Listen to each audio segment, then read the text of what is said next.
6ஆம் தேதி சுமார் 4 மணிக்கு தூத்துக்குடியிலிருந்து டீசல் போட்டு கிளம்பின வண்டி கடலூரை நோக்கி ஆசிட் லோடு ஏற்றி டேங்கர் வண்டி வந்திருந்தது.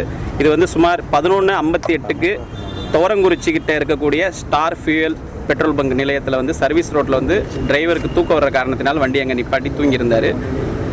12 மணிலேருந்து சுமார் ஒரு 2 மணி நேரம் 2:45 வரைக்கும் டிரைவர் அசதியில் படுத்துட்டு எந்திச்சு பார்க்கும்போது அவரோட வண்டியிலேருந்து சுமார் ஒரு 350 லிட்டர் கிட்ட வரைக்கும் டீசல் திருடு போயிருந்தது.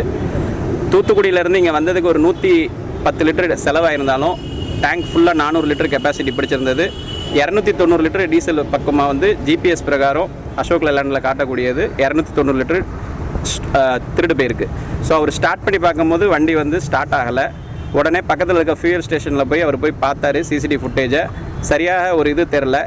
மிட் நைட்டில் எங்கள் வாகன் சேவை குழுவுக்கு அவங்க ஃபோனில் டிரைவர் தொடர்பு கொண்டார். லாரி உரிமையாளரும் தொடர்பு கொண்டாங்க. உடனே புகார் 100க்கு நீங்கள் இமிடியேட்டாக கம்ப்ளைண்ட் பண்ணுங்கள் அப்படின்னும். நடந்த இடம் துவரங்குறிச்சி.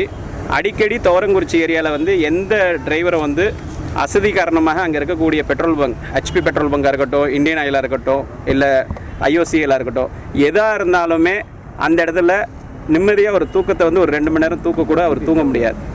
இந்த அடிப்படையில் துவரங்குறிச்சி போலீஸ் ஸ்டேஷனில் கம்ப்ளைண்ட் கொடுத்தா inspector sir Shanmuga Sundaram sir அவங்க இது மேலே நடவடிக்கை எடுக்கிறேன் சிசிடிவி ஃபுட்டேஜை பார்த்துட்டுன்னு சொல்லியிருந்தாங்க.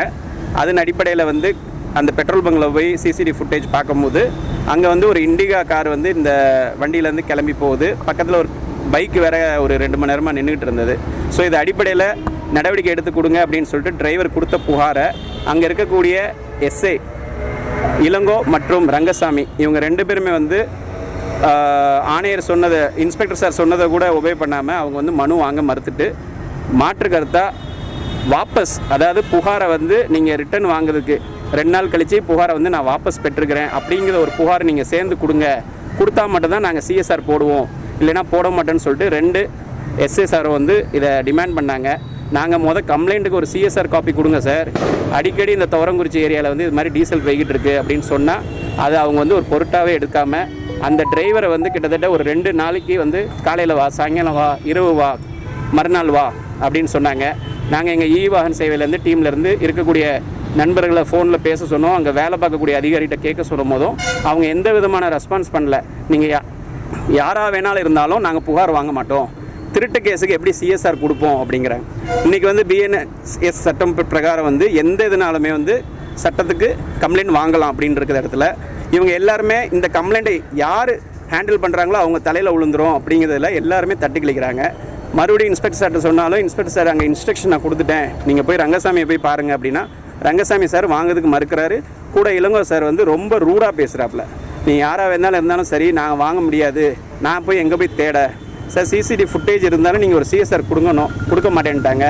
இன்றைக்கி தஞ்சாவூர், புதுக்கோட்டை, தூத்துக்குடி, அருப்புக்கோட்டை, கோயில்பட்டி, மதுரை, மணப்பாறை எல்லா லாரி உரிமையாளரும் வந்திருக்காங்க. இவங்க எல்லாருக்குமே கடந்த ஒரு ஆண்டு மட்டும் எல்லாரோட வெஹிக்கிள் இருந்தும் டீசல் இந்த துவரங்குறிச்சியில் திருடு போயிருக்கு அசதிக்காரமாக.